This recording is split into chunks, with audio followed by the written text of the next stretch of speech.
नमस्कार, मैं बालकृष्ण। आप देखना शुरू कर चुके हैं न्यूज फॉर हेडलाइंस। अभी हम हैं जनता पार्टी के राष्ट्रीय अध्यक्ष हैं और आज आए हुए हैं नवनीत चतुर्वेदी जी बिहार में और दौरा कर रहे हैं क्योंकि पार्टी बहुत पुरानी है।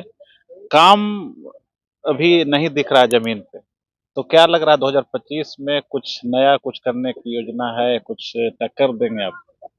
देखिए हम पहली बात तो ऐसा कोई दावा नहीं कर रहे कि 2025 में हम टक्कर दे देंगे या 2025 में हम सत्ता बदल देंगे या 2025 में हम सत्ता में आ जाएंगे। ऐसा कोई हवाई दावा देखिए करना मूर्खता होगी और मैं ऐसा कोई दावा कर भी नहीं रहा हूँ। अभी हम लोग जनता पार्टी के रिवाइवल पर हैं कि जनता पार्टी जो लोगों का स्मृति से दूर हो गई है उसको लोगों का मेमोरी में दोबारा से वो रिकॉल आए, क्योंकि बिहार ही जनता पार्टी की असली अ, मातृभूमि है। जनता पार्टी से निकले हुए सभी नेता लोगों ने अपना अलग-अलग छोटा-छोटा पार्टी बना करके वो लोग बिहार पे पिछले 30 सालों से राज कर रहे हैं। तो हमें उन सब लोगों को ये याद दिलाना है कि आप लोगों का जो ओरिजिन है वो जनता पार्टी से है और जनता पार्टी दोबारा से अपनी ज़मीन तलाशने यहाँ पे आ चुकी है। जो बिहार में नेता हैं, लालू हो, नीतीश हो, जो भी हैं, सब कहीं न कहीं जेपी का नाम लेके अपनी राजनीति चमका रहे हैं और आज तक नाम ले रहे हैं। आज भी उनके जन्म शताब्दी के मौके पर उनको याद करते हैं और चुनाव जब आता है तब जेपी का खूब नाम लेते हैं।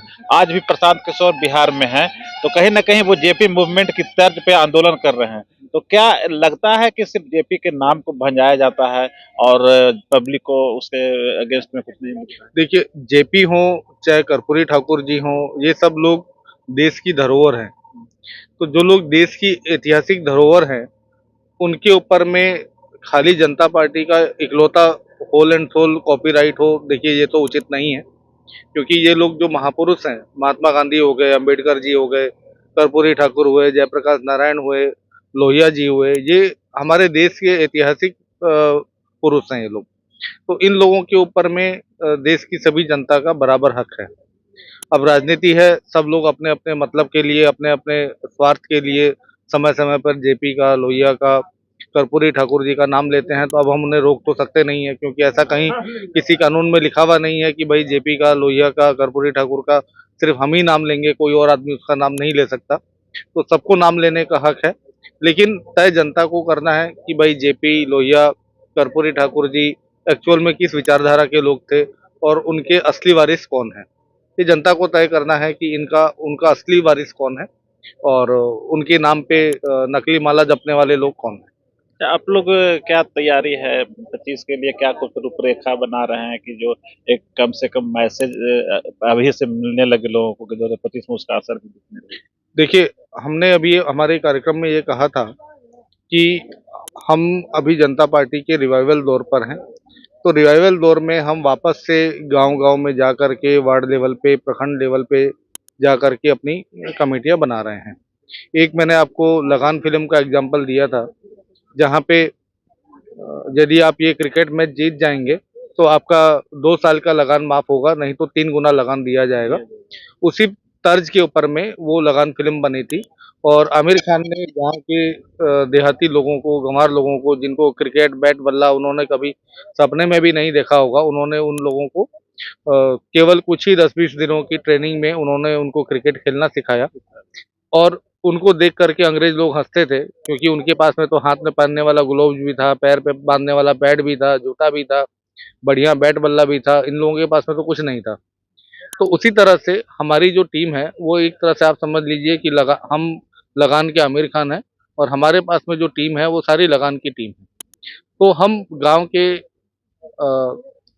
जो देसी लोग हैं, इन देसी लोगों से जो समाज के गरीब लोग हैं, वंचित लोग हैं, पिछड़े लोग हैं, हम इन सब लोगों को लेकर के अपनी एक क्रिकेट टीम बना रहे हैं और वो एक तरह से क्रिकेट टीम नहीं है, वो राजनीतिक टीम है। और अब हमारी राजनीतिक टीम को देख कर के लोग बेशक हँसेंगे हमारे ऊपर कि ये देखो, इनके पास में कुछ भी नहीं है, इनके पास में दफ़्तर नहीं है, इनके पास में गाड़ी नहीं है, इनके पास में काफ़िला नहीं है, जैसा लगान फ़िल्म में वो अंग्रेज़ हँसते थे। तो बेशक लोग हँसेंगे, लोगों का काम हँसना है, लेकिन हमारा काम करना है। तो हम इन्हीं लोगों की टीम से राजनीति करके बताएँगे, क्योंकि ये सारे वो लोग हैं, जो समाज में गरीब है, वंचित है, पिछड़े हैं हम इन्हें इनको बोलने का हक देना चाहते हैं, इनको समाज में वही लीडरशिप देना चाहते हैं। इनके अंदर का जो डर है, भय है, झिझक है, वो बाहर निकालना चाहते हैं। जनता की भीड़ में से जनता का नेता चुनने की ये कवायद है। अच्छा नवनीत जी, क्या लगता है आने वाले चुनाव में आप, एक तरफ बिहार में लालू जी हैं, नीतीश जी हैं, एनडीए के लोग हैं, एक तरफ महागठबंधन है, एक तरफ से कूद गए हैं प्रशांत किशोर जी, तो कहीं आपका सामंजस्य बैठाने की सोच रखते हैं कि हम किसी से सामंजस्य? फिलहाल इन सब के बारे में कहना बहुत जल्दी होगा कि हम किसी पर्टिकुलर एक पक्ष के साइड में चले जाएंगे, इनसे गठबंधन करेंगे या आपकी उनसे। विचारधारा तीनों में से किसी से मिलती है? हमारी विचारधारा एक ही है, सोशलिस्ट समाजवाद की हमारी विचारधारा है। समाजवाद का नाम लेने को आरजेडी भी लेती है, लेने को जेडीयू भी लेती है, लेने को हर कोई समाजवाद का नाम लेता है, लेकिन समाजवाद की जगह अब हर जगह पूंजीवाद और बाजारवाद ने ले ली है। आप दूसरी पार्टियों में जाइए, जिन लोगों के पास में गाड़ी है, बंगला है, बढ़िया पैसा है, वही आदमी पार्टी में पदाधिकारी हैं।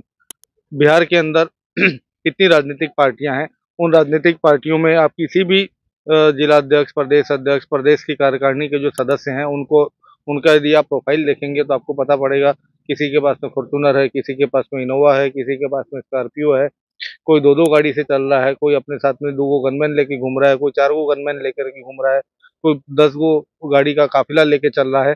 लेकिन हमारे साथ में तो नहीं है, हमारे साथ में तो जनता के आदमी हैं, जो बेचारे पैदल हैं, कोई मोटरसाइकिल पर है, कोई बैटरी रिक्शा पर ही है, कोई ऑटो पर ही है। तो जो जनता के आदमी हैं, हम जनता के बीच में से लीडर निकालना चाह रहे हैं। अच्छा, अब चुनाव में अगर उतरेंगे तो क्या सबसे पहला मुद्दा आपका क्या होगा? कौन से कुछ मुद्दे हैं जिसको हार्टली आप पब्लिक से कनेक्ट करना चाहते हमारा देखिए पहला मुद्दा ये है कि जब बिहार की जो 90% जो पॉपुलेशन है, वो लोअर मिडिल क्लास, गरीब या नॉर्मल मिडिल क्लास कैटेगरी में आती है। इन परिवारों में जब बच्चा जन्म लेता है तो ये कहा जाता है कि बबुआ पढ़ाई करो, स्कूल जाओ, कॉलेज जाओ, तुमको डॉक्टर बनना है, इंजीनियर बनना है, यूपीएससी क्लियर करना है, बीपीएससी क्लियर करना है, लेक्चरर बनना है, प्रोफेसर बनना है, साइंटिस्ट बनना है। लेकिन कोई भी आदमी इन परिवारों में ये नहीं कहता कि बेटा तुमको बड़ा होकर के राजनीति में जाना है, तुमको नेता बनना है। काहे कि आम जनता के दिमाग में एक ऐसा साइकोलॉजिकली वो बैठा दिया गया है कि राजनीति तो गुंडा लफंगा लुच्चा लोगों का काम है, इसमें तुम लोगों का क्या काम। तो ये सब क्या होता है कि जो सत्ता में जो बैठे हुए लोग हैं, वो चाहते हैं कि सत्ता हमारी बपोती रहे और सत्ता में हम ही लोग रहें। आज आप बिहार में देखिए, चाहे राज किसी भी पार्टी का हो, चाहे बीजेपी जेडीयू का सत्ता रही हो, चाहे आरजेडी जेडीयू की सत्ता रही हो, चाहे कांग्रेस की सत्ता रही हो, आप देख आप देख लीजिए, पूरे बिहार में गिने चुने कुछ परिवार हैं। उन्हीं परिवारों में से चाचा उस पार्टी में है, भतीजा उस पार्टी में है, मामा उस पार्टी में है, ससुर उस पार्टी में है, समधी उस पार्टी में है, और ये सब लोग मिल करके आपस में राजभोग और सत्ता का भोग ले रहे हैं। और जो बिहार की जो जनता है वो अभिशप्त है गरीबी में रहने को। यहाँ के जो युवा हैं वो बेरोजगारी का पीड़ा झेल रहे हैं। यहाँ के जो मजदूर हैं वो बेचारे दूसरे दूसरे स्टेट में जा करके अपना मेहनत मजदूरी कर रहे हैं, और यहाँ का जो बेरोजगार युवा है वो सड़क के ऊपर लाठी डंडा खा रहा है, और एक सेलेक्टेड परिवार के लोग राजनीति में सत्ता का आनंद ले रहे हैं। तो हम ये चाहते हैं कि बिहार का एक छोटा से छोटा आदमी भी, एक वंचित, दबा कुचला, पिछड़ा आदमी भी, उसको राजनीति में आने का मौका मिले, उसको राजनीतिक मंच मिले। तो हम उन सब लोगों को राजनीतिक मंच देना चाहते हैं कि भैया बड़ी बड़ी पार्टियां आपको नहीं पूछेंगी, वहां पे पैसा वाला लोगों का पूछ है, हमारे पास में जनता की पूछ है। जिस आदमी के पास में जनता है, जो गांव का एकदम देहाती आदमी है, हम उसको हमारी पार्टी में, हमारे संगठन में उसकी योग्यता के अनुसार पे उसको प्रभार देंगे और उसको राजनीति की मुख्य विचारधारा में लेकर के आएंगे। हैं? अच्छा, तो लग रहा है आपको उम्मीद के हिसाब से आप कारवां अब शुरू हो गया, अब बहुत जल्द ही लोगों को काहे नहीं शुरू एक्टिव होगा? बिल्कुल रूप से आप काहे नहीं शुरू होगा? आप खुद देखिए कि जो हम कह रहे हैं वही हम करके दिखा रहे हैं। आपके सामने हमारे प्रदेश अध्यक्ष धीरज जी हैं। धीरज जी को आप देख ही रहे हैं, एकदम जमीन से जुड़े हुए एकदम साधारण से आदमी हैं, और एक नॉर्मल मिडिल क्लास फैमिली से बिलोंग करते हैं। आप बिहार में कोई भी राजनीतिक पार्टी देख लीजिए, उसका प्रदेश अध्यक्ष देख लीजिए, वो 4 गो गाड़ी में चलेगा, लंबा चौड़ा काफिला लेके चलेगा, 2-4 गो गनमैन लेके चलेगा। धीरज जी के पास में क्या है? नहीं, देश- बिहार में एक तरह से नए विकल्प की तलाश शुरू हो हम गई नए है, तो आप विकल्प की विकल्प तलाश- बनेंगे। हम जाहिर सी बात है कि हम विकल्प बनेंगे, लेकिन हम ऐसा कोई दावा नहीं कर रहे कि हम 25 में विकल्प बन रहे हैं।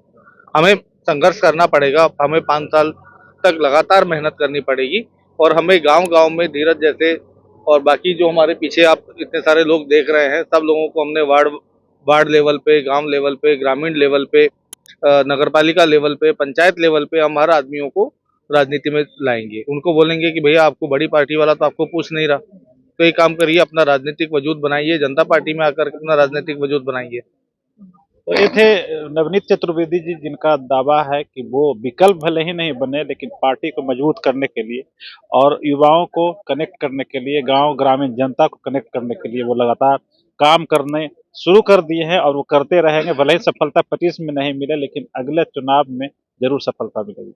हम अगर आपको ये खबर अच्छी लगी तो चैनल को सब्सक्राइब करना नहीं भूलें और बेल आइकन जरूर दबाएं।